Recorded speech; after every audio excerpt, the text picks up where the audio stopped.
పొలాల్లోకి ఈడ్చుకెళ్లారు, తుపాకులు ఎక్కుపెట్టారు, తల్లి కూతుళ్లపై అత్యాచారం చేశారు.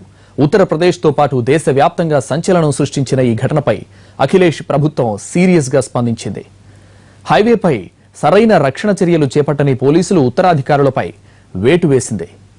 ఈ ఘటనలో సంబంధం ఉన్న 15 మంది దుండగులను అరెస్ట్ చేశారు. వీరిలో ముగ్గురికి 14 రోజుల జ్యుడిషియల్ కస్టడీ విధించింది న్యాయస్థానం. కారులో వెళ్తున్న కుటుంబాన్ని అడ్డగించి దోపిడీ చేయడమే కాదు, 2 మహిళలపై అత్యాచారానికి పాల్పడ్డారు దుండగులు.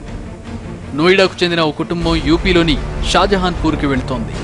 బులంద్ షహర్ శివారులో కారును ఓ ఇనుపరాడ్డు ఢీకొట్టింది.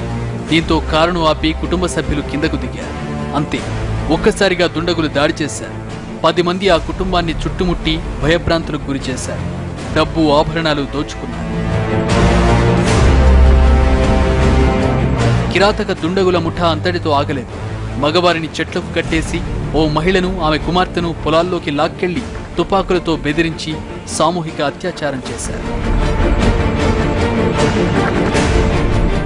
బందిపోటు దొంగల ముఠానే ఈ దారుణానికి ఒడిగట్టి ఉంటుందని అనుమానిస్తోన్న బులంద్ షహర్ పోలీసులు 15 మంది అనుమానితులను అరెస్ట్ చేశారు.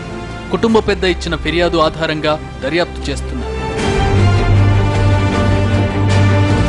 మరోవైపు ఈ ఘటనపై ఉత్తరప్రదేశ్ ప్రభుత్వం వేగంగా స్పందించింది. చెక్పోస్ట్ సమీపంలోనే దారుణం జరగడంతో శాంతి భద్రతలను అదుపు చేయలేకపోయారని గుర్తించి జిల్లా పోలీసు ఉన్నతాధికారులను ప్రభుత్వం సస్పెండ్ చేసింది. ముఖ్యమంత్రి అఖిలేష్ యాదవ్ ఆదేశాల మేరకు డీజీపీనే స్వయంగా ఈ కేసు దర్యాప్తును పర్యవేక్షిస్తున్నారు.